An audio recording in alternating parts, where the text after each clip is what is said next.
ನಮಸ್ಕಾರ ವೀಕ್ಷಕ ಬಂಧುಗಳೇ, ನಾನು ನಿವೃತ್ತ ಪ್ರಾಧ್ಯಾಪಕ ಡಾಕ್ಟರ್ ಅರ್ಜುನ್ ಪಂಗನ್ನವರ್. ನನ್ನ ಪ್ರವಾಸ ಕಥನ ಭಾಗ 9ಕ್ಕೆ ತಮ್ಮೆಲ್ಲರಿಗೂ ಸ್ವಾಗತ. Trinity international travels and tours ಅವರು ಏರ್ಪಡಿಸಿದ ಶ್ರೀಲಂಕಾ, ಮಲೇಷಿಯಾ, ಥಾಯ್ಲೆಂಡ್, ಕಂಬೋಡಿಯಾ ಮತ್ತು ವಿಯೆಟ್ನಾಂ 5 ದೇಶಗಳ ಪ್ರವಾಸ ಅಕ್ಟೋಬರ್ 10ರಿಂದ 15ರವರೆಗಿತ್ತು. ಇವತ್ತು ನಾವು ನಿನ್ನೆಯ ದಿವಸ ಥಾಯ್ಲೆಂಡ್ದ ಪ್ರವಾಸ ಮುಗಿಸ್ಕೊಂಡು ರಾತ್ರಿ ಕಂಬೋಡಿಯಾ ಬಂದಿದ್ದು. ಅಲ್ಲಿ ಸಿಲ್ವರ್ ಮೌಂಟ್ ಹೋಟೆಲ್ನಲ್ಲಿ ತಂಗಿದ್ದೆವು. ಮುಂಜಾನೆ ಅಂದರೆ ಕಂಬೋಡಿಯಾ ದೇಶದ ಮೊದಲೇ ದಿನದ ಪ್ರವಾಸ. ಕಂಬೋಡಿಯಾದ ರಾಜಧಾನಿಯಾದಂತಹ ಪನಾಮ್ ಪೆನ್ ಸಿಟಿಯಲ್ಲಿಯ ಪ್ರೇಕ್ಷಣೀಯ ಸ್ಥಳಗಳನ್ನು ಇವತ್ತು ಇದ್ದೇವೆ. ಅದರಲ್ಲಿ ಮುಖ್ಯವಾಗಿ royal palace, PH Europe park, Wat Phnom historical site, central market, Sisowath riverside ಮತ್ತು ನೈಟ್ ಮಾರ್ಕೆಟ್. ಈ ಪ್ಲೇಸ್ಗಳನ್ನು ಭೇಟಿಯಾಗುವ, ನೋಡುವ ಕಾರ್ಯಕ್ರಮ ಈ ದಿನದಾಗಿದೆ. ಇದು ಕಂಬೋಡಿಯಾದ ಮೊದಲೇ ದಿನದ ಪ್ರವಾಸ. ಕಂಬೋಡಿಯಾದ ಮೊದಲೇ ದಿನದ ಪ್ರವಾಸದಂದು ನಾವು ತಂಗಿದ್ದ ಸಿಲ್ವರ್ ಮೌಂಟೇನ್ ಹೋಟೆಲ್ನಿಂದ ರಾಯಲ್ ಪ್ಯಾಲೇಸವು ಸುಮಾರು 1 ಕಿಲೋಮೀಟರ್ ಅಂತರದಲ್ಲಿ ಇದೆ. 8:15ಕ್ಕೆ ನಮ್ಮ ಹೋಟೆಲನ್ನು ಮುಂಜಾನೆಯ ಬ್ರೇಕ್ಫಾಸ್ಟ್ ಮುಗಿಸ್ಕೊಂಡು AC ಬಸ್ ಗೈಡನ್ನು ಬಂದಿದ್ರು, ಸೇರಿಕೊಂಡು ಮೊದಲೇ ವಿಸಿಟ್ ಕೊಟ್ಟಿದ್ದೆ ನಾವು ರಾಯಲ್ ಪ್ಯಾಲೇಸ್. ಈ ರಾಯಲ್ ಪ್ಯಾಲೇಸನ್ನು ರಾಜ ನೋರ್ಡಮಾನ್ ಅವರು ಇದನ್ನು ಕಟ್ಟಿಸಿರುವರು. ಈ ಒಂದು ಅರಮನೆ ಏನು ಆವರಣ ಇದೆ, ಬಹಳ ದೊಡ್ಡದಿದೆ. ಬಹಳಷ್ಟು ಕಟ್ಟಡಗಳಿವೆ, ದೇವಾಲಯಗಳನ್ನು ಇವೆ. ಒಂದು ಕಡೆ ಗೋಡೆಯ ಮೇಲೆ ಇಲ್ಲಿ ರಾಮಾಯಣದ ಚಿತ್ರವನ್ನು ಕೂಡ ಬಿಡಿಸಲಾಗಿದೆ. ಮುಂದೆ ಇಲ್ಲಿಯೇ ಬೆಳ್ಳಿ ಫ್ಲೋರ್, ನೆಲಕ್ಕೆ ಬೇಡಿ ತಗಡಿಂದ ಇದು ಮಾಡಿದಂಗೆ, ನಾವೇ ಈ ಗ್ರಾನೈಟ್ ಹಾಕ್ತೀವಲ್ಲ ಹಾಗೆ ಬೆಳ್ಳಿ ತಗಡನ್ನು ಹಾಕಿ ಮಾಡಿದಂತಹ ಗುಡಿಯೂ ಕೂಡ ಇದೆ. ನಾವು ಪ್ರಾಂಗಣಕ್ಕೆ ಭೇಟಿ ಕೊಡ್ತಾ ಅರಮನೆ ಒಳಗೆ ಹೋದಾಗ ಅಲ್ಲಿ ಗೈಡ್ ಹೇಳಿದ್ರು, ಈ 7 ಏನು ಮೂರ್ತಿಗಳಿವೆ, ಇವು 7 ರಾಣಿಯರ ಮೂರ್ತಿಗಳು. ರಾಜನಿಗೆ 7 ಜನ ರಾಣಿಯರು. ಪ್ರತಿಯೊಬ್ಬರು ಒಂದೊಂದು ದಿನ, ಅಂದರೆ ಅವರ ದಿನದ ಬಣ್ಣವನ್ನು, ಉದಾಹರಣೆಗೆ ಮೊದಲದ್ದು ಕೆಂಪು ಬಣ್ಣ ಸೋಮವಾರ, 2ನೇದ್ದು 3ನೇದ್ದು, ಹಿಂಗ ಅವರು ತೊಟ್ಟಂತಹ ಉಡುಪಿನ ಬಣ್ಣ ಏನಿದೆ ಅದು ಆ ದಿನದ ರಾಣಿಯ ಸೂಚನೆಯನ್ನ ನೀಡ್ತಿದೆ. ಇದನ್ನ ಪುನಃ 1912ರಲ್ಲಿ ಮತ್ತು 1937ರಲ್ಲಿ ರೀಬಿಲ್ಟ್ ಮಾಡಿದೆ. ದೊಡ್ಡ ಪ್ರಾಂಗಣ ಇದೆ, ಹೂವು, ಗಿಡ, ಬಳ್ಳಿ ಸಾಕಷ್ಟು ಮತ್ತು ಪ್ರಶಾಂತ ವಾತಾವರಣನೂ ಇದೆ. ರಾಯಲ್ ಪ್ಯಾಲೇಸ್ ಆವರಣದಲ್ಲಿಯೇ ಸಿಲ್ವರ್ ಪಗೋಡಾನು ಇದೆ. ಅದೇ ತಮಗೆ ಹೇಳಿದೆಲ್ಲ, ಬುದ್ಧನ ದೇವಾಲಯ ಇದೆ. ಈ ನೆಲಕ್ಕೆ ಹಾಸಿದ್ದು ಈ ಬೆಳ್ಳಿ ತಗಡನ್ನಂತ ಹೇಳಿದೆ ನಿಮಗೆ. ಆ ಆವರಣದಲ್ಲಿರುವಂಥ ಪ್ರಮುಖ ಈ ಕಟ್ಟಡಗಳನ್ನು ನಾವು ಕ್ಯಾಮ್ರಾದಲ್ಲಿ ಸೆರೆ ಹಿಡಿದು ಅದನ್ನು ತಮ್ಮೊಂದಿಗೆ ಹಂಚಿಕೊಂಡಿರುವೆ.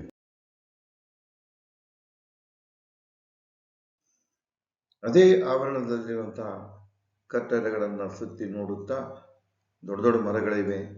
ಎಲ್ಲ ಜಾತಿಯ ಆಲದ ಮರಗಳನ್ನು ನೋಡಕ್ಕೆ ಸಿಕ್ತು ನಮಗೆ. ಇದಕ್ಕೆ ಟಿಕೆಟ್ ಇರ್ತದೆ. ಈ ಟಿಕೆಟನ್ನು ನಾವು ಈ ನೋಡುವಂಥ ಪ್ರತಿಯೊಂದು ಪ್ರೇಕ್ಷಣೀಯ ಸ್ಥಳದ ಟಿಕೆಟನ್ನು ನಮ್ಮ ಈ ಟ್ರಿನಿಟಿ ಇಂಟರ್ನ್ಯಾಷನಲ್ ಟ್ರಾವೆಲ್ಸ್ ಏನಿದೆ ಅವರೇ ಪರ್ಚೇಸ್ ಮಾಡಿರ್ತಾರೆ. ಅದನ್ನ ನಾವು ಕೊಟ್ಟಂತ ದುಡ್ಡಿನಲ್ಲಿ ಇನ್ಕ್ಲೂಸಿವ್ ಇರ್ತದೆ. ಈ ಆವರಣದಲ್ಲಿ ಸುತ್ತ ಹಾಕೊಂಡು ನೋಡೋ ಕಾಲಕ್ಕೆ ಕೆಲವೊಂದು ನನಗೆ ಉತ್ತಮ ಅನಿಸಿದಂತಹ ಸ್ಥಳಗಳಲ್ಲಿ ನಿಂತು ನಾನು ಸೆಲ್ಫಿಯನ್ನು ತಗೊಂಡಿದ್ದೆ. ಅದನ್ನು ತಮ್ಮೊಂದಿಗೆ ಹಂಚಿಕೊಂಡಿದ್ದೆ. ಸಿಲ್ವರ್ ಪಗೋಡಾ ದೇವಾಲಯದಲ್ಲಿ ಒಳಗಡೆಗೆ ನಾನು ನಿಂತು ಒಂದು ಸೆಲ್ಫಿಯನ್ನು ತಗೊಂಡೇನೆ. ಮುಂದೆ ಅಲ್ಲಿ ಹೆಚ್ಚು ಕಡಿಮೆ ಒಂದು 40 ನಿಮಿಷದಿಂದ 1 ಗಂಟೆವರೆಗೆ ಸುತ್ತಾಡಿಕೊಂಡು ಅರಮನೆಯಲ್ಲಿರುವಂಥ ದೇವಾಲಯಗಳನ್ನು ಎಲ್ಲನ್ನು ನೋಡಿ ಆನಂದವನ್ನು ಪಡೆಯಲಾಯಿತು. ಮುಂದೆ ಅಲ್ಲಿಂದ ನಾವು ನೆಕ್ಸ್ಟ್ ಅಂದರೆ 1.5 ಕಿಲೋಮೀಟರ್ ಅಂತರದಲ್ಲಿರುವಂಥ ಕಿಂಗ್ಸ್ ಮಾನ್ಯುಮೆಂಟ್ ಅದನ್ನು ನೋಡಲಿಕ್ಕೆ ಬಂದೆವು. ಅದು ಯಾರ್ದಂದರೆ ಆ ರಾಜ ಏನಿದ್ದಾನಲ್ಲ, ಯಾರು ನೊರೊಡಮ್ ಸಿಹಾನೋಕ ಮೆಮೋರಿಯಲ್ ಅಂತ ಕರೀತಾರೆ. ಅದು ಒಂದು ದೊಡ್ಡ ಕೂಟಿದೆ, ರಸ್ತೆಯ ಒಂದು ದೊಡ್ಡ ಚೌಕಿದೆ. ಚೌಕದ ಮಧ್ಯದಲ್ಲಿ ಅವರ ಸ್ಮಾರಕವನ್ನ ಇದನ್ನ ಫ್ರೀಡಮ್ ಇದಂತ ಚೌಕ ಅಂತಾನೂ ಕರೀತಾರೆ, ಫ್ರೀಡಮ್ ಸ್ಕ್ವೇರ್ ಅಂತಾನೂ ಕರೀತಾರೆ. ಮುಂದೆ ಅವರು 1953 ಅವ್ರ ರಾಜ 1953ರಲ್ಲಿ ನವೆಂಬರ್ 9ರಂದು ಕಂಬೋಡಿಯಾ ದೇಶಕ್ಕೆ ಸ್ವಾತಂತ್ರ್ಯವನ್ನು ತಂದುಕೊಟ್ರು. ಅದರ ಪೂರ್ವದಲ್ಲಿ ಇದನ್ನ ಫ್ರಾನ್ಸ್ ದೇಶವು ಆಳ್ತಾ ಇತ್ತು. ಆ ಫ್ರಾನ್ಸ್ ದೇಶದ ಕಾಲನಿ ಆಗಿತ್ತು. ಇವರ ಒಂದು ಹೋರಾಟದಿಂದಾಗಿ ಕಂಬೋಡಿಯಾಗೆ 1953 ನವೆಂಬರ್ 9ರಂದು ಸ್ವಾತಂತ್ರ್ಯ ಸಿಕ್ತು. ಅದರ ಸ್ಮರಣಾರ್ಥವಾಗಿ ಇವರು ಏನ್ ಮಾಡಿದ್ರೆ ನಡು ಒಂದು ಮಹತ್ವದ ಸ್ಥಳದಲ್ಲಿ ಕೂಟ ಸ್ಥಳದಲ್ಲಿಯೇ ಅವರ ಸ್ಮಾರಕವನ್ನ ಸ್ಥಾಪಿಸಿ ಅದರ ಕೆಳಗಡೆಗೆ ಇದು ನ್ಯಾಷನಲ್ ಮಾನ್ಯುಮೆಂಟ್ ಅಂತ ಹೇಳಿ ಬರ್ದಾರ. ಮತ್ತು ಇತಿಹಾಸವನ್ನು ಕೂಡ ನೋಡುಗರಿಗೆ ಓದಲಿಕ್ಕೆ ಸಿಗ್ತಿದೆ. ಕಿಂಗ್ಸ್ ಮೆಮೋರಿಯಲ್ ಮಾನ್ಯುಮೆಂಟ್ ಸ್ಮಾರಕದ ಕೆಳಗೆ ನಿಂತ್ಕೊಂಡು ನಾನು ಕೂಡ ಒಂದು ಫೋಟೋವನ್ನು ತರಿಸಿಕೊಂಡೆ. ಇನ್ನು ಅಲ್ಲಿಂದ ಸ್ಮಾರಕದಿಂದ ಮುಂದಿನ ನಾವು ನೋಡುವಂಥ ಪ್ರೇಕ್ಷಣೀಯ ಸ್ಥಳ ಯಾವುದಂದ್ರೆ PH ಯುರೋಪ್ ಪಾರ್ಕ್ ಅಂತ ಕರೀತಾರೆ. PH ಯುರೋಪ್ ಪಾರ್ಕ್ ಅಲ್ಲಿಂದ ಅದು 8.5 ಕಿಲೋಮೀಟರ್ ಇದೆ. 8.5 ಕಿಲೋಮೀಟರ್ ನಮ್ಮ AC ಬಸ್ಸಿನಿಂದ ಪ್ರವಾಸ ಮಾಡಿಕೊಂಡು ನಾವು PH ಯುರೋಪ್ ಪಾರ್ಕಿಗೆ ಬಂದಿವೆ. ಅದನ್ನು ನಿಮ್ಗೆ ಬಲಗಡೆಗೆ ತೋರಿಸಿದ್ದೇನೆ. ಮೇನ್ ಗೇಟ್ ಇದೆ. ಗೇಟದ ಮುಂದೆ ನಿಂತ್ಕೊಂಡು ಸಾಮಾನ್ಯವಾಗಿ ನಾವು ಎಷ್ಟು ಜನ ಹೋಗಿದ್ದಿಲ್ಲ ಎಲ್ಲರೂ ಗೇಟ್ ಮುಂದೆ ನಿಂತ್ಕೊಂಡು ಒಂದು ಗ್ರೂಪ್ ಫೋಟೋನೂ ಆಗಿದೆ. ಈ ಒಂದು ಫೋಟೋದಲ್ಲಿ ನಾನು ಮತ್ತು ನಮ್ಮ ಸ್ನೇಹಿತರಾದಂಥ ನಾಯಕರಿದ್ದೇವೆ. ಈ ಒಂದು ಫೋಟೋವನ್ನು ತಮ್ಮೊಂದಿಗೆ ಹಂಚಿಕೊಂಡು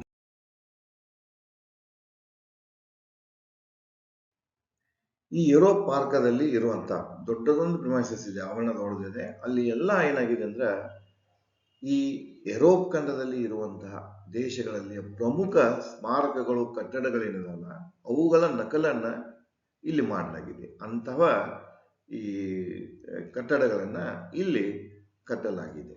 ಸಾಮಾನ್ಯವಾಗಿ ಇಲ್ಲಿ ಬರುವಂತ ಪ್ಯಾರಿಸಿನ ಎಫೆಲ್ ಟವರ್ನು ಇದೆ, ಅಲ್ಲಿ ಲಂಡನ್ದ ಕ್ಲಾಕ್ ಟವರ್ ಇದೆ, ಅದನ್ನ ಎಲಿಜಾಬೆತ್ ಕ್ಲಾಕ್ ಅಂತಾನು ಕರೀತಾರೆ. ಮುಂದೆ ಕೆಲವೊಂದು ಬ್ರಿಡ್ಜ್ಗಳನ್ನು ಮಾಡ್ಯಾರ. ನಂತರ ಆಸ್ಟ್ರೇಲಿಯಾದ ಒಪೆರಾ ಹೌಸದ್ದು ಮಾಡಲಾಗಿದೆ. ಅಂದ್ರೆ ಸಾಮಾನ್ಯವಾಗಿ ಯುರೋಪ್ ಖಂಡದಲ್ಲಿರುವಂತಹ ಪ್ರಮುಖ ಕಟ್ಟಡಗಳೇನಿವೆ, ಸ್ಮಾರಕಗಳೇನಿವೆ, ಅವು ಎಲ್ಲ ಕಟ್ಟಡಗಳ ನಕಲದ ಕಟ್ಟಡಗಳನ್ನ ಈ ಪ್ರಿಮೈಸಸ್ ಮಾಡಲಾಗಿದೆ. ಕೆಲವು ಕ್ಷಣ ನಾವು ನಮ್ಮ ಸ್ನೇಹಿತರು ನಮ್ಮ ಕೂಡ ಬಂದಂತ ಬಳಗ ಏನಿದೆಲ್ಲ ಎಲ್ಲರೂ ಆ ಆವರಣದಲ್ಲಿ ಎಫೆಲ್ ಟವರ್ ಬಳಿಗೆ ಬಂದೇವೆ. ಒಂದು ಲೈಟ್ ಹೌಸ್ ಇದೆ, ಅಲ್ಲಿ ನಿಂತ್ಕೊಂಡು ಮತ್ತು ಗಿಡ ಮರಗಳು ಸಾಕಷ್ಟಿವೆ. ಅಲ್ಲಿ ಹೆಚ್ಚು ಕಡಿಮೆ 10-10:30 ಟೈಮ್ ಆಗಿರ್ಬೇಕು ಮುಂಜಾನೆ. ಮುಂದೆ ಬಹಳ ಪ್ರಶಾಂತ ವಾತಾವರಣ, ಒಳ್ಳೆ ವಾತಾವರಣ, ಹಿತಕರ ವಾತಾವರಣ ಇತ್ತು. ನೋಡ್ಲಿಕ್ಕೆ ಕಣ್ಣಿಗೆ ಹಬ್ಬ ಉಂಟು ಮಾಡುವಂತ ಅಲ್ಲಿ ಪರಿಸರ ಕೂಡ ಇತ್ತು. ಅಲ್ಲಿ ನಿಂತ್ಕೊಂಡು ಇದೇನ ಹಿಂದೆ ನಮ್ಗೆ ಕಾಣಿಸೋದಿಲ್ಲ ಎಫೆಲ್ ಟವರ್, ಆ ಥರದ ಫೋಟೋಗಳನ್ನು ಕಳಿಸಿಕೊಂಡೇವೆ. ಅದನ್ನೇ ತಮ್ಮೊಂದಿಗೆ ಹಂಚಿಕೊಂಡಿದ್ವಿ. ಅದೇ ಆವರಣದಲ್ಲಿ ಕೆಲವೊಂದು ಕಡೆ ದೊಡ್ಡ ದೊಡ್ಡ ಆಲದ ಮರಗಳಿವೆ. ಅಲ್ಲಿ ಕೂಡಲಿಕ್ಕೆ ಗಾರ್ಡನ್ ಮಾಡ್ಯಾರ, ಚೇರ್ಗಳನ್ನು ಹಾಕ್ಯಾರ. ನಾನು ಮತ್ತು ನನ್ನ ಸ್ನೇಹಿತರಾದ ನಾಯ್ಕರ್ ಸುಮಾರು ಒಂದು 20 ನಿಮಿಷ ಅಲ್ಲಿ ಕಳೆದಿರಬೇಕು. ಅಷ್ಟು ಶಾಂತವಾದ ವಾತಾವರಣ. ಅದರ ಬಾಜುಕಿನ ಒಂದು ದೊಡ್ಡ ಕೆನಲ್ ಅನ್ನು ಮಾಡ್ಯಾರ. ಆ ಕೆನಲ್ನಲ್ಲೇ ಸಾಕಷ್ಟು ಮೀನುಗಳನ್ನು ಬಿಟ್ಟಾರ. ಮೀನುಗಳು ನೋಡ್ಲಿಕ್ಕೆ ಸಿಕ್ತಿತ್ತು. ಹಂಸ ಪಕ್ಷಿಗಳನ್ನು ಬಹಳ ಅದಾವ, ಗಿಡ ಮರಗಳದಾವ, ಹೂವಿನ ಗಿಡಗಳದಾವ. ಮತ್ತು ಯುರೋಪಿನ ವಿವಿಧ ನಕಲ ಕಟ್ಟಡಗಳು ಕೂಡ ಸುತ್ತಮುತ್ತಿವೆ. ಬಹಳ ಮನಸ್ಸಿಗೆ ಆನಂದವನ್ನು ಉಂಟು ಮಾಡುವಂತಹ ಅಲ್ಲಿ ಒಂದು ಸ್ಥಳಗಳನ್ನು ನೋಡ್ಲಿಕ್ಕೆ ಸಿಕ್ಕಿ ವಾತಾವರಣ ಇತ್ತು. ಅದನ್ನೇ ಈ ಚಿತ್ರಗಳ ಮೂಲಕ, ವಿಡಿಯೋ ಮೂಲಕ ತಮ್ಮೊಂದಿಗೆ ಹಂಚಿಕೊಂಡಿರುವೆ.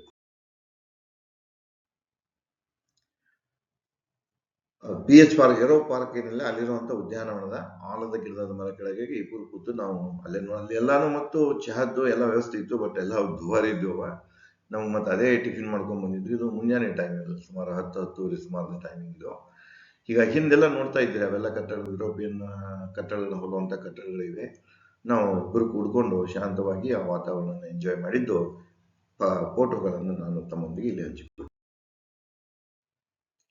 ಯುರೋಪಿಯನ್ ಪಾರ್ಕ್ ಅಲ್ಲಿ ಸುಮಾರು ಒಂದು ಗಂಟೆಗಿಂತ ಹೆಚ್ಚು ಕಾಲವನ್ನು ಕಳೆದೇವೆ. ಬಹಳ ಮನಸ್ಸಿಗೆ ಆನಂದದಾಯಕ ಅನಿಸ್ತು. ಅದು ಮುಗಿದ ನಂತರ ನೆಕ್ಸ್ಟ್ ನಾವು ಅಲ್ಲಿಂದ ಸೆಂಟ್ರಲ್ ಮಾರ್ಕೆಟಿಗೆ ಬಂದೆವು. ಸೆಂಟ್ರಲ್ ಮಾರ್ಕೆಟ್ ಅಂದ್ರೆ ಅಲ್ಲಿಂದ ಹೆಚ್ಚು ಕಡಿಮೆ ಅದು ಒಂದು 8-10 ಕಿಲೋಮೀಟರ್ ಅಂತರದಲ್ಲಿ ಅಂತೂ ದೊಡ್ಡ ಅಗದಿ ಫೇಮಸ್ ಇದು ಪಾರ್ಕ್ ಇದೆ. ಇದು ಸೆಂಟ್ರಲ್ ಮಾರ್ಕೆಟ್ ಇದೆ. ಅಲ್ಲಿಂದ ಸೆಂಟ್ರಲ್ ಮಾರ್ಕೆಟಿಗೆ ಬಂದಿವೆ. ನನಗೆ ಔಷಧಿ ಬೇಕಾಗಿತ್ತು, ನನಗೆ ಕೆಲವೊಂದು ಮಾತ್ರೆಗಳು ಬೇಕಾಗಿತ್ತು. ನಾನು ಅಲ್ಲಿ ಔಷಧಿ ಅಂಗಡಿಯನ್ನು ನೋಡ್ಕೊಂಡು ಫಸ್ಟ್ ಟೈಮ್ ಔಷಧಿ ಅಂಗಡಿ ನೋಡಿದ್ದೆ ನಾನಲ್ಲಿ. ಅದನ್ನು ತೋರಿಸಿದಾಗ ಅವರು ಕೊಟ್ಟರು. ಅದನ್ನು ಡಾಲರ್ದಾಗ ಪೇಮೆಂಟ್ ಅಂದ್ರೆ 60 ಸೆಂಟ್ಸ್ ತಗೊಂಡ್ರು ಅವರು. ಉಳಿದ ತಮ್ಮದೇನದಲ್ಲ ತಮ್ಮ ಕರೆನ್ಸಿಯಲ್ಲಿ ರಿಯಲ್ ಕರೆನ್ಸಿ ಅಂತ ಬರ್ತಿದೆ, ಅದರಾಗ ಕೊಟ್ಟರು ಅವರ ಚಿಲ್ಲರ್ ಉಳಿದದ್ದನ್ನು ತಗೊಂಡೇವೆ. ಅಲ್ಲಿಂದ ನಾವು ಎಲ್ಲ ಮಾರ್ಕೆಟನ್ನು ನೋಡ್ಕೊಂಡೇವೆ. ಸೈಡ್ ದೊಡ್ಡ ದೊಡ್ಡ ಅಂಗಡಿಗಳಿಗೆ ಹೋಗ್ತೇವೆ. ಇವನ್ ನಾವು ಆಭರಣಗಳ ಅಂಗಡಿಗೆ ಹೋಗಿ ಕಂಪ್ಯಾರಿಸನ್ ಮಾಡಿದೆ. ನಾವು ನಮ್ಮ ದೇಶದಲ್ಲಿ ಇರುವಂಥ ಬೆಳ್ಳಿ ಬಂಗಾರದ ಬೆಲೆ, ಆಭರಣಗಳ ಬೆಲೆ ಇಲ್ಲಿ ಕ್ಯಾರೆಟ್ ಪ್ರಕಾರ ಹೇಗಿದೆ, ಏನು ಬಹಳ ವ್ಯತ್ಯಾಸ ಇರಾಕಿಲ್ಲ. ಅದು ಎಲ್ಲೇ ಒಂದು 100-200 ಇಷ್ಟ 1000-2000 ಗ್ರಾಮ್ಗೆ, ಒಂದು ಗ್ರಾಮ್ಗೆ 100-200 ಇಷ್ಟೇ ವ್ಯತ್ಯಾಸ ಇತ್ತು. ಅದನ್ನೆಲ್ಲ ಮಾರ್ಕೆಟನ್ನು ನೋಡಿ, ಅದು ಹಳೆ ಮಾರ್ಕೆಟ್, ಅದನ್ನು ಹೊಸ ಮಾರ್ಕೆಟ್ ಅಂತ ಈಗ ಅದನ್ನು ಇದು ಮಾಡಿದ್ರೆ ಸೆಂಟ್ರಲ್ ಮಾರ್ಕೆಟ್ ಅಂತ ಕರೀತಾರೆ. ಅದು ಪೊನಮ್ ಪೆನ್ ಶಹರದ ಒಂದು ದೊಡ್ಡ ಮಾರ್ಕೆಟ್, ಖ್ಯಾತ ಪ್ರಸಿದ್ಧಿಯನ್ನು ಹೊಂದಿದಂಥ ಮಾರುಕಟ್ಟೆ ಇದಾಗಿದೆ. ಮುಂದೆ ಅಲ್ಲಿಂದ ನಾವು ನೆಕ್ಸ್ಟ್ ಇಂಡಿಯನ್ ಹೋಟೆಲ್ಗೆ ಊಟಕ್ಕೆ ಹೊರಟು. ಆ ಟೈಮಿಗೆ ಹೆಚ್ಚು ಕಡಿಮೆ ಅದು 12-12:15 ಗಂಟೆ ಆಗಿರಬಹುದು. ಸೆಂಟ್ರಲ್ ಮಾರ್ಕೆಟ್ ಅನ್ನು ನೋಡಿಕೊಂಡು ಮಧ್ಯಾಹ್ನ ಭಾರತೀಯ ಹೋಟೆಲ್ನಲ್ಲಿ ಇಂಡಿಯನ್ ಫುಡ್ ಊಟ ಮಾಡಿದ ನಂತರ ಒಂದು ಅಲ್ಲೇ ನೆಕ್ಸ್ಟ್ ಡೌನ್ ಫೈನ್ ಅಂತ ಹೇಳಿ ಒಂದು ಸ್ಥಳ ಇದೆ. ಡೌನ್ ಫೈನ್ದಲ್ಲಿ ವ್ಯಾಟ್ ಪೊನೋಮ್ ಬುದ್ಧ ಟೆಂಪಲ್ ಇದೆ, ದೊಡ್ಡದೊಂದು ಬುದ್ಧ ಟೆಂಪಲ್ ಇದೆ. ಆ ಬುದ್ಧ ಟೆಂಪಲ್ ನೋಡಲಿಕ್ಕೆ ಅಲ್ಲಿ ಬಂದಾಗ ಹೆಚ್ಚು ಕಡಿಮೆ ಇದು 3-3:20 ಟೈಮ್ ಇರ್ಬೋದು. ಅದಕ್ಕೆ ಪಗೋಡ ಅಂತಾನು ಕರೀತಾರೆ, ಸ್ತೂಪ. ಅದು ಏನಿದೆ ಅಂದ್ರೆ ಬುದ್ಧನ ಟೆಂಪಲ್ ಇದೆ. ಮತ್ತು ಅದರದಲ್ಲಿ ಒಂದು ಇತಿಹಾಸ ಇದೆ ಅದಕ್ಕೆ. ಅಂದ್ರೆ 1374ರಲ್ಲಿ ಒಬ್ಬ ಶ್ರೀಮಂತ ಯುವತಿ ತನ್ನ ಮನೆ ಎದುರಿಗೆ ಒಂದು ದೊಡ್ಡ ಬಂಡೆಗಲ್ಲಿತ್ತು. ಆ ಬಂಡೆಗಲ್ಲನ್ನು ಜನರ ಸಹಾಯದಿಂದ ಅದನ್ನು ಒಂದು ಗುಡ್ಡದ ರೂಪದಲ್ಲಿ ಪರಿವರ್ತನೆ, ಇದಕ್ಕೆ ಕೃತ್ರಿಮ ಗುಡ್ಡ ಅಂತ ಕರೀತಾರೆ. ಇದನ್ನು ಆರ್ಟಿಫಿಷಿಯಲ್ ಮೌಂಟೇನ್. ಇದರ ಹೈಟ್ 26 ಇದೆ. ಇವತ್ತು ಇದು ಹೆಚ್ಚು ಕಡಿಮೆ 46 ಮೀಟರ್ ಎತ್ತರಕ್ಕೆ ಹೋಗಿದೆ. ಅಂದ್ರೆ 150 ಫೂಟ್ ಎತ್ತರದಿದೆ, ಆರ್ಟಿಫಿಷಿಯಲ್ ಇದೆ. ಅಲ್ಲಿ ಅದರ ಇತಿಹಾಸನ ಬರ್ತಾರೆ. 1374ರಲ್ಲಿ ಇದನ್ನ ಯಾರು ಕಟ್ಟಿದ್ರು, ನಂತರ ಎಷ್ಟು ಏನೇನು ಬದಲಾವಣೆ ಆದವು ಅನ್ನೋದನ್ನ ಅಲ್ಲಿ ಸಂಪೂರ್ಣವಾಗಿ ಅಲ್ಲಿ ಒಂದು ಮಾಹಿತಿಯನ್ನ ಬರೆಯಲಾಗಿದೆ.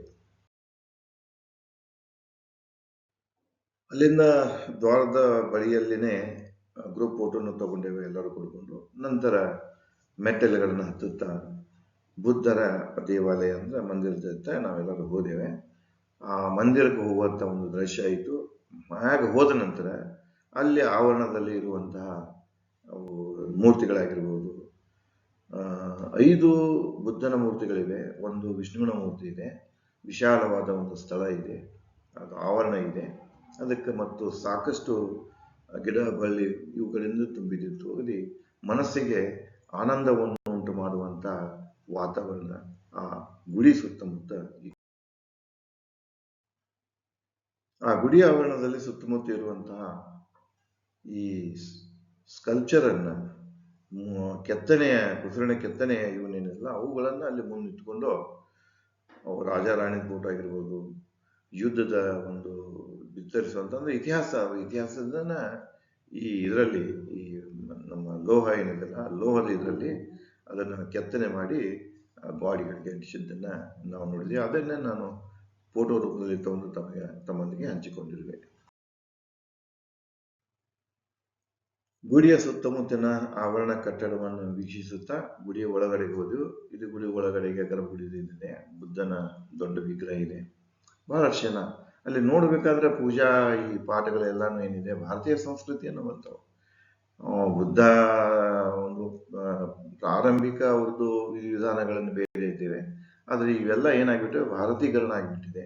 ಅಲ್ಲಿ ನೋಡುವಂತ ಅವ್ರದ್ದು ಪೂಜಾ ವ್ಯವಸ್ಥೆ, ಮಂತ್ರ ಪಠಣ ಗಿಟ್ಟನೆಲ್ಲ ನೋಡ್ಬೇಕಾದ್ರೆ ಸಂಪೂರ್ಣವಾಗಿ ಭಾರತೀಯ ಸಂಸ್ಕೃತಿಯನ್ನು ಅವರು ಅಳವಡಿಸಿಕೊಂಡಿದ್ದು ತಿಳಿದು ಬರುತ್ತದೆ. ಬುದ್ಧ ಮಂದಿರದಿಂದ ಅಲ್ಲೇ 1.5 ಕಿಲೋಮೀಟರ್ ಅಂತರದಲ್ಲಿರುವಂತಹ ನದಿ ದಡ ಯಾವುದು ಮೆಕಾಂಗ್ ನದಿ ಅಂತ ಕರೀತಾರೆ. ಮೆಕಾಂಗ್ ನದಿ ದಡ ಅಲ್ಲೇ ಬಂದು ಇವೆಲ್ಲಾನು ಪೋನಂ ಪ್ಯಾನ್ ಸಿಟಿ ಒಳಗೇನೆ ಆಗಿದೆ ದೊಡ್ಡದ ನದಿ. ಅಲ್ಲಿ ನಮಗೆ ಗೈಡ್ ಹೇಳಿದ್ರು ಏನಂದ್ರೆ ಈ ಮೆಕಾಂಗ್ ನದಿ ಉಗಮ ಸ್ಥಾನ ಯಾವುದಂದ್ರೆ ಇವತ್ತಿನ ಟಿಬೇಟ್. ನಮ್ದೇನು ಗಂಗಾ ಇದೆಯಲ್ಲ, ಗಂಗಾ ಎಷ್ಟು ಪವಿತ್ರ ನದಿ ಇದೆ ಅಷ್ಟೇ ಪವಿತ್ರ ನದಿ ಅದು ಮೆಕಾಂಗ್ ಆಗಿದೆ. ಮೆಕಾಂಗ್ ಅನ್ನ ಅವ್ರೇನ್ ಹೇಳ್ತಾರ ಅಲ್ಲಿಯ ಪೂರ್ವ ಏಷ್ಯಾ ದೇಶಗಳ ಗಂಗಾ ನದಿ ಅಂತ ಹೇಳ್ತಾರೆ. ನಾವೆಲ್ಲ ಗಂಗಾ ನದಿಯಲ್ಲಿ ಹೇಗೆ ಪುಣ್ಯ ಕಾರ್ಯಗಳನ್ನು ಮಾಡ್ತೇವೆ ಅದೇ ರೀತಿ ಅವರು ಮಾಡ್ತಾರೆ. ಮತ್ತು ಎಲ್ಲ ಸೇಮ್ ಧರ್ಮಗಳು ಬೇರೆ ಇದ್ರೂ ಕೂಡ ಅಂತ್ಯಕ್ರಿಯೆ ಆಚರಣೆಗಳು, ದೇವತೆ ಪೂಜೆ ಅರ್ಪಿಸುವುದು ಎಲ್ಲ ಏನಿದೆ ಹಿಂದೂ ಪರಂಪರೆಯನ್ನೇ ಅಲ್ಲಿ ಮಾಡ್ತಾರೆ ಅಂತ ಹೇಳಿ ಗೈಡ್ ಹೇಳಿದವನು. ನಿಮ್ಮ ಹೇಗೆ ಗಂಗಾ ನದಿ ಪವಿತ್ರ ನದಿ ಇದೆ ಹಾಗೆ ಇದು ಮೆಕಾಂಗ್ ನದಿ. ಹಂಗಾರೆ ಮೆಕಾಂಗ್ ನದಿ ಟಿಬೇಟ್ನಲ್ಲಿ ಹುಡ್ತದ, ಚೈನಾದಲ್ಲೇ ಇರ್ತದ, ಮಯನ್ಮಾರ್ ಬ್ರಹ್ಮ ದೇಶದಲ್ಲೇ ಇರ್ತದ, ಲಾವೋಸ್ ದೇಶದಲ್ಲೇ ಇರ್ತದ, ಥೈಲ್ಯಾಂಡ್ನಲ್ಲೇ ಇರ್ತದ, ಕಂಬೋಡಿಯಾದಿಂದ ಹರಿದು ಮುಂದೆ ವಿಯೆಟ್ನಾಂಗೆ ಹೋಗಿ ಹೋಚಿ ಮಿಂಚ್ ಸಿಟಿ ಅಂತ ಹೋಶಿ ಮಿಂಚ್ ಅಂತ ಏನು ಕ್ಯಾಪಿಟಲ್ ಸಿಟಿ ಅದಲ್ಲ, ಆ ಸಿಟಿಗೆ ಹೋಗಿ ಅಲ್ಲಿ ಮುಂದೆ ಸಮುದ್ರವನ್ನ ಸೇರ್ತದೆ. ಅದಕ್ಕೆ ನಾವು ಮಂದಿರದಿಂದ ನದಿಗೆ ಹೋಗಂದ್ರೆ ಸುಮಾರು ಹೆಚ್ಚು ಕಡಿಮೆ 4:30-5 ಗಂಟೆ ಸುಮಾರು ನಾವು ಅಲ್ಲಿ ಇದ್ದೀವಿ. ಸನ್ಸೆಟ್ ಒಂದು ನೋಡ್ಬೇಕಾಗಿತ್ತು. ನಮಗಾಗಿನ ಒಂದು ಫೇರಿಯನ್ನು ಕೂಡ ಅಲ್ಲಿ ಇದನ್ನ ಮಾಡಲಾಗಿತ್ತು, ಕಾರ್ಯಕ್ರಮ, 1 ತಾಸಿನ ಫೇರಿ ಕಾರ್ಯಕ್ರಮವನ್ನು ಏರ್ಪಡಿಸಲಾಗಿತ್ತು.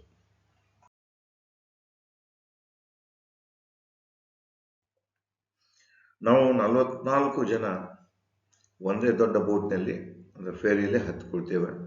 ನಮಗಾಗಿ ಚೇರ್ದಾಗ್ಲಿ ಅದನ್ನ ನಮ್ಮಂಗ ಪ್ರವಾಸಿಗರು ಬರ್ತಾ ಇರ್ತಾರೆ, ಅವ್ರ ಕಾರ್ಯಕ್ರಮವನ್ನು ಇಡ್ತಾ ಇರ್ತಾರೆ. ಒಂದು ಗಂಟೆಯಿಂದ 1 ಗಂಟೆ 20 ನಿಮಿಷದ ಒಂದು ಕಾರ್ಯಕ್ರಮ ಸಂಪೂರ್ಣವಾಗಿ ಕೊಟ್ಟಿರ್ತಾರೆ. ನಮಗದು ಅನಿಸುತ್ತೆ. ಹೋದಾಗ ಅಲ್ಲಿ ತಿನ್ನೋಕ್ಕೂ ಸಿಗ್ತಿದೆ ಅಂದ್ರೆ ಚಾರ್ಜ್ ಮಾಡ್ತಾರೆ, ಕೊಟ್ಟಿರೋದಿಲ್ಲ. ಮುಂದೆ ಕೆಲವೊಂದು ಶೇಂಗಾ ಅದು ಹೆಚ್ಚು ಕಡಿಮೆ ಪದಾರ್ಥಗಳು ನಮ್ಮಲ್ಲಿ ಇದ್ದಂಗೆ ಇರ್ತವೆ. ಮತ್ತು ಇನ್ನು ಕೆಲವೊಂದ್ರಾಗ ಏನ್ ಮಾಡ್ತಿರ್ತಾರೆ, ಕುಡಿಯುವಂತ ಜನ ಇರ್ತದೆ, ಹುಡ್ಕೋತ ಕೂತಿರ್ತಾರೆ, ಮುಂದೆ ಹಾಡುಗಳನ್ನ ಹಚ್ಚಿರ್ತಿರ್ತಾರೆ, ನೃತ್ಯ ಮಾಡ್ತಿರ್ತಾರೆ. ಅದಕ್ಕೆ ನಮ್ದು ಗುಂಪೆಲ್ಲ ಸೇರ್ಕೊಂಡು ಒಂದು ನಮಗೆ ನಿಗದಿಪಡಿಸಿದಂತ ನಾವು ಅಲ್ಲೇ ಹೋಗ್ತೇವೆ. ಮುಂದೆ ಅದನ್ನೇ ನಾನು ತಮ್ಮ ಮುಂದೆ ಹಂಚ್ಕೊಂಡಿದ್ದೇನೆ. ಮತ್ತು ಒಂದು ಕಡೆಗೆ ಅದು ನದಿ ಏನಿದೆಯಲ್ಲ, ಮೆಕಾಂಗ್ ನದಿ ಬಹಳ ವಿಶಾಲ ನದಿ ಇದೆ.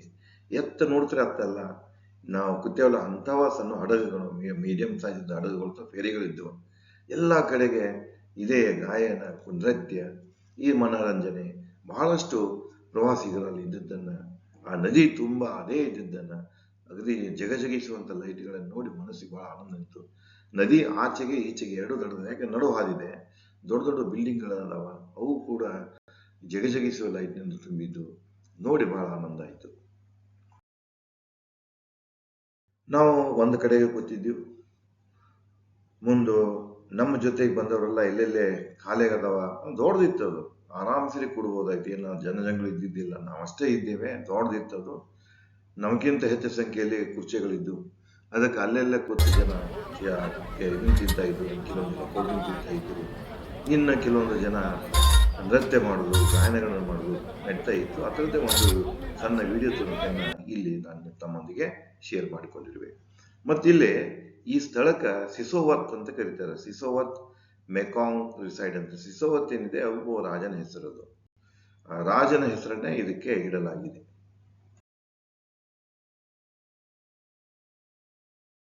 ಸೂರ್ಯಾಸ್ತಯವನ್ನು ವೀಕ್ಷಿಸಲಾಗಿತ್ತು. ನಮ್ಮ ಹಡಗ ಸಾವಕಾಶ ತೇಲ್ತಾ ಹೊರಟಿತ್ತು. ಎದುರಿಗೆ ಅವು ನೈಟ್ ಮಾರ್ಕೆಟ್ ಆಯಿತು, ಬಿಲ್ಡಿಂಗ್ಗಳಾಯಿತು, ಎಲ್ಲ ಪ್ರಕಾರದ ಸಂಭ್ರಮ. ಎಡ ಬಲಕ್ಕೆ ಎದರ ಮತ್ತು ಹಿಂದುಗಡೆಗೆ ನಮ್ಮದೇ ಅಂತ ಫೇರಿ ದೋಣಿಗಳು ಇದ್ದು, ಅದರಲ್ಲಿ ಇವರು ಪ್ರವಾಸಿಗರು ತುಂಬಿದ್ರು. ಅವ್ರದ್ದೊಂದು ತಮ್ಮ ಒಂದು ಆನಂದದ ಚಟುವಟಿಕೆ ಗುಂಪಿನಾಗ ಸಂಭ್ರಮದಲ್ಲಿ ಅವರಿದ್ರ. ಸುತ್ತು ಕಡೆಗೆ ಜಗಜಗಿಸುವಂತ ಲೈಟು, ದೊಡ್ಡ ದೊಡ್ಡ ಬಿಲ್ಡಿಂಗ್ ನೋಡಿ ಅವು ಎಲ್ಲೋ ನಾವು ಒಂದು ಕಡೆಗೆ ಬೇರೆ ಒಂದು ಸ್ವರ್ಗದಾಗ ಬಂದು ಇಳಿದಂಗಂತ ಅನಿಸ್ತಾ ಇತ್ತು. ಬಹಳ ಮನಸ್ಸಿಗೆ ಅದು ಚಿತ್ತಾಕರ್ಷಣೀಯದಾಗಿತ್ತು, ಮನಮೋಹಕನೂ ಆಗಿತ್ತು. ಅದರದ್ದೇ ಕೆಲವೊಂದು ಸ್ಲೈಡ್, ಒಂದು ಸಣ್ಣ ವಿಡಿಯೋ ತೆಗೆದು ಇಲ್ಲಿ ನಿಮ್ಮೊಂದಿಗೆ.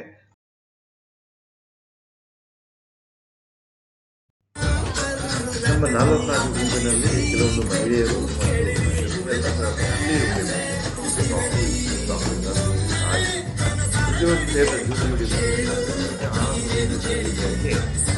ಹಾಡುಗಳನ್ನು ಕನ್ನಡ ಹಾಡನ್ನು ಹಿಂದಿ ಹಾಡುವ ಚಿಂತೆ, ಇಂಗ್ಲಿಷ್ ಅಲ್ಲಿ ಮಿಡಿಯುತ್ತಾ ಹೀಗೆ ಹತ್ತಿ ಆನಂದದಿಂದ ಕ್ಷಣವನ್ನು ಎಂಜಾಯ್ ಮಾಡ್ತಿದ್ದೆ. ಅದರದ್ದು ಒಂದು ವಿಡಿಯೋ ನಾನು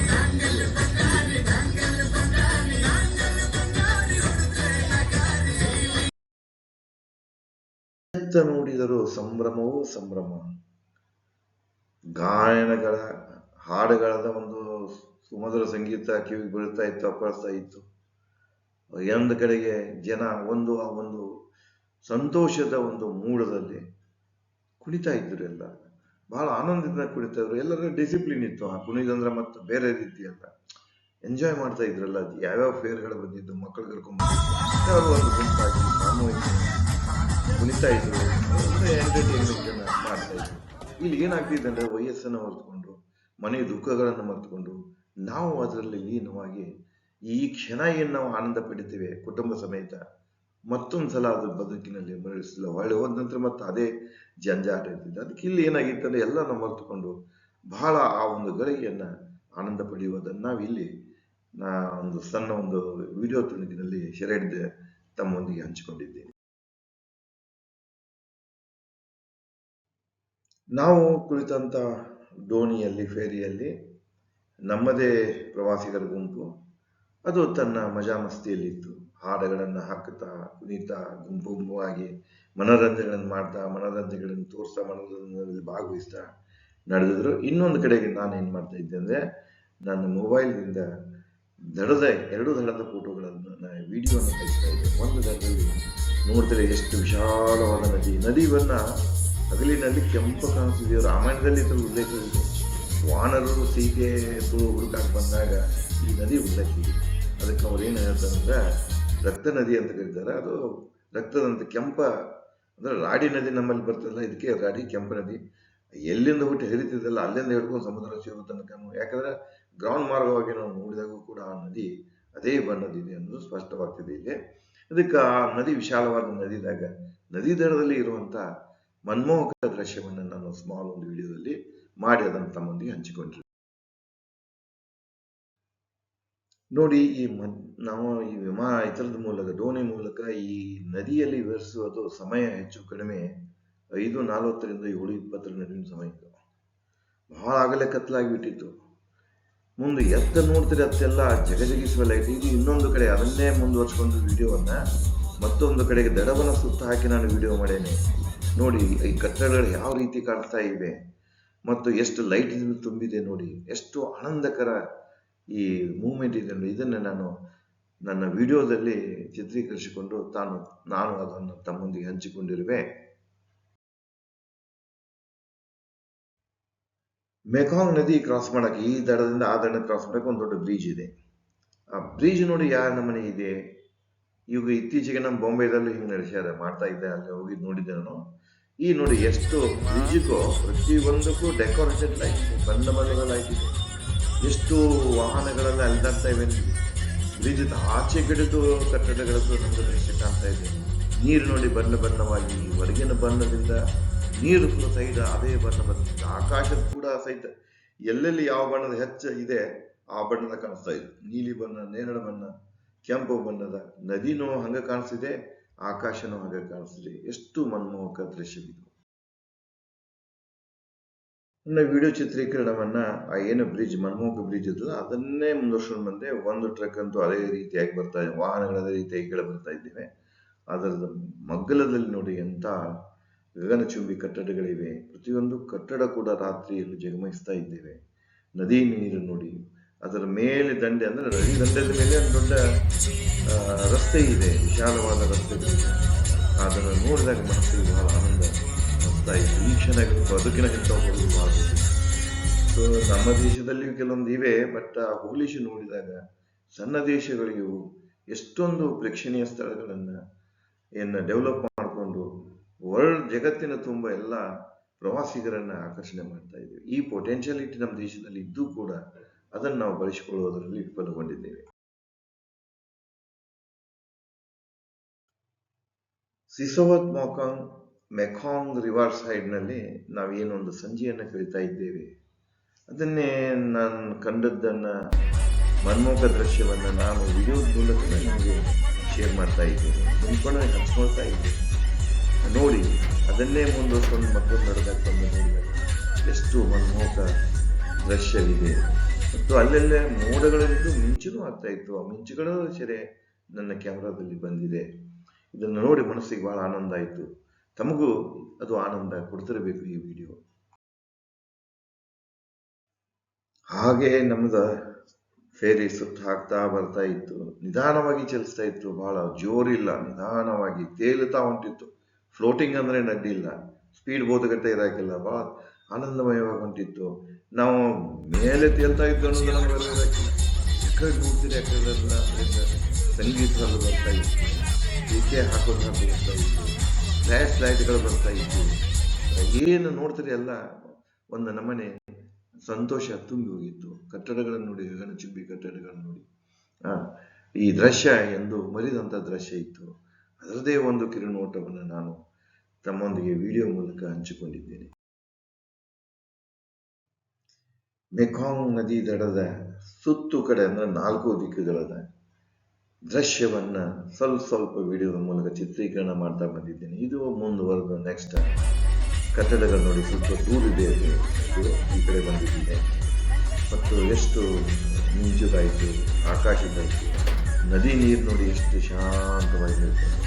ಅದು ಬಹಳ ಯಾವಾಗಲೂ ಇರ್ತಿದೆ. ಅದು ಅಲ್ಲಿ ನೋಡಿದಾಗಂತೂ ಚಿತ್ರ ಅನಿಸ್ತದೆ ನಮಗೆ. ರಾತ್ರಿ ದೃಶ್ಯ ನೋಡಿದಾಗ ಎಷ್ಟು ಮನಮೋಹಕ ಕಾಣಿಸ್ತಾ ಇದೆ. ಅದನ್ನೇ ನಾನು ತಮ್ಮೊಂದಿಗೆ ಹಂಚಿಕೊಳ್ಳುವ ಸಲುವಾಗಿ ಇದನ್ನ ಒಂದು ವಿಡಿಯೋದಲ್ಲಿ ಸೆರೆ ಹಿಡಿದು ಹೀಗೆ ಹಂಚಿಕೊಂಡಿರುವೆ. ಮೆಕಾಂಗ್ ನದಿಯಲ್ಲಿ ತೇಲುತ್ತಾ ಆನಂದವನ್ನ ಸ್ವೀಕರಿಸುವ, ಆನಂದವನ್ನ ಹೊಂದುವ ಸಮಯ ಮುಗಿದೋಗಿತ್ತು. ಸುಮಾರು 7:30-8 ಗಂಟೆಯ ಸಮೀಪ ಬಂದಿತ್ತು. ಈ ಮಧ್ಯದಲ್ಲಿ ನಾವು ಆ ಒಂದು ದೋಣಿಯನ್ನು ಹಿಡಿದು ಅದರದ್ದ ಸಮೀಪ ಇದ್ದಂತಹ, ಅದಕ್ಕೆ ನೈಟ್ ಮಾರ್ಕೆಟ್ ಅಂತ ಕರೀತಾರೆ, ಫನೋಮ್ ಪೆನ್ ಸಿಟಿಯ ನೈಟ್ ಮಾರ್ಕೆಟ್ ಇದ್ದು, ಹಳೆ ಮಾರ್ಕೆಟು, ಬಹಳ ವರ್ಷಗಳಿಂದ ಬಂದಂಥ ಮಾರ್ಕೆಟು. ಅಲ್ಲಿ ಎಲ್ಲ ಪ್ರಕಾರದ ಸ್ಟಾಲ್ಗಳಿದೆ. ಅಲ್ಲಿ ನಾವು ನೋಡ್ತಾ ಏನು ಮಾಡಿದ್ವಿ ಅಂದರೆ, ಅಲ್ಲೆಲ್ಲ ಸ್ಟಾಲ್ಗಳಲ್ಲಿ ಎಲ್ಲ ಎಂಕ್ವೈರಿ ಮಾಡ್ತಾ ಇದ್ದೇವೆ ನಾವು, ಫೇರ್ ಹೆಂಗಿದೆ, ಕ್ವಾಲಿಟಿ ಹೆಂಗಿದೆ, ಇದನ್ನು ಕೇಳ್ಕೊತ ಹೊಂಟಿದ್ವಿ. ಆದ್ರೆ ನಮ್ಗೆ ಗೈಡ್ ಒಂದು ಎಚ್ಚರಿಕೆ ಕೊಟ್ಟಿದ್ದ, ಅಲ್ಲಿ ಏನೇ ತೊಗೊಂಡ್ರು ನೀವು ಡಾಲರ್ನ ಎಕ್ಸ್ಚೇಂಜ್ ಮಾಡಕ್ಕೆ ಹೋಗ್ಬೇಡಿ. ಅವ್ರು ಡಾಲರ್ ಕೇಳ್ತಾರೆ, ಡಾಲರ್ದಾಗ ನಿಮ್ಗೆ ಪೇಮೆಂಟ್ ಮಾಡ್ತಾರೆ, ಬಟ್ ಅಲ್ಲಿ ಜಾರಿ ನೋಟ್ಸ್ ಇರ್ತಾವ, ಅದಕ್ಕೆ ಹೆಚ್ಚು ಏನು ಕೊಡಕ್ಕೆ ಹೋಗ್ಬೇಡ್ರಿ, ಎಲ್ಲಿ ವಿಶ್ವಾಸಿಗಿದ್ದಲ್ಲ ಅಲ್ಲಿ ನಾನು ಹೇಳ್ತೀನಿ ಕೊಟ್ಟು ಅಂತೀವಿ. ಆದರೂ ಕೂಡ ಒಂದು ಕಡೆಗೆ ಹೋದೇವೆ. ನನ್ನ ಮೊಮ್ಮಗನಿಗೆ ಒಂದು ಬಟ್ಟೆ ತೊಗೊಳ್ಬೇಕಂತ ಕೇಳಿದೆ. $13 ಹೇಳಿದವ. ನನ್ನ ಕಡೆ $20 ಇತ್ತು, ಕೊಟ್ಟೆ. ನನಗೆ ತಗೋಬೇಕಂತ ಅನಿಸ್ತಿತ್ತು, ಬಟ್ ಆದ್ರೆ ಅವನ ಕಡೆ ಚಿಲ್ಲರ್ ಇರಾಕಿಲ್ಲ. ಅವ್ನು ತನ್ನ ಕರೆನ್ಸಿ ಕೊಡಕ್ಕೆ ಬಂದ. ಅಲ್ಲಿ ಅವ್ರು ಫೇಕ್ ಅಂತ ಹೇಳಿದ್ರು, ಬೇಡ $1 ಬೇಕಂತ ಹೇಳಿದಾಗ ಏನೋ ಆಯ್ತದ, ಅವ್ನು ನನ್ನ ಕಡೆ ಇಲ್ಲ ಅಂತ ಹೊಳೆ ಕೊಟ್ಬಿಟ್ಟ. ಅದೇನಾಗಲಿಲ್ಲ, ಹೊಳೆ ಬಂದೆ ನಾವು. ಇದೂ ಕೂಡ ಆ ನದಿ, ಮೆಕಾಂಗ್ ನದಿ ದಡದ ಮೇಲೇನೆ ಇದೆ. ಇದು ಮುಂದೊಂದು ರಸ್ತಾ ಬರ್ತದೆ, ಆ ರಸ್ತಾ ದಾಟಿಕೊಂಡು ನಾವು ಈ ಕಡೆ ಬಂದೇವೆ. ನಮ್ಮ ಬಸ್ ಏನಿತ್ತಲ್ಲ ಒಂದು ಕಡೆ ನಿಂತಿತ್ತು. ಅಂದ್ರೆ ಸುಮಾರು ಇಲ್ಲಿ ನಮಗೆ ಅವರು 1 ಗಂಟೆ ತನಕ ಟೈಮ್ ಕೊಟ್ಟಿತ್ತು. ಹೆಚ್ಚು ಕಡಿಮೆ 8:30, 8:45 ಅದು ಆಗಕ್ಕೆ ಬಂದಿರಬೇಕು. ಎಲ್ಲರೂ ಆ ಸ್ಥಳಕ್ಕೆ ಅಂದ್ರೆ ನಿಗದಿಪಡಿಸ್ತಾರೆ, ಈ ಸ್ಥಳಕ್ಕೆ ನೀವು ಬಂದು ಕೂಡ್ಬೇಕಂತ ಟೈಮಿಗೆ ಕೊಟ್ಟ. ಅಲ್ಲೆಲ್ಲರೂ ಕೂಡಿದ್ರು. ಬಸ್ ಹತ್ಕೊಂಡು ನೇರವಾಗಿ ನಾವು ಊಟಕ್ಕನ ಹೋಗಿಬಿಟ್ಟೆವು. ಊಟದ ಹೋಟೆಲ್ಗೆ, ಅಂದ್ರೆ ನಮ್ಮ ಹೋಟೆಲ್ದಲ್ಲೇ ಊಟ ಇತ್ತು.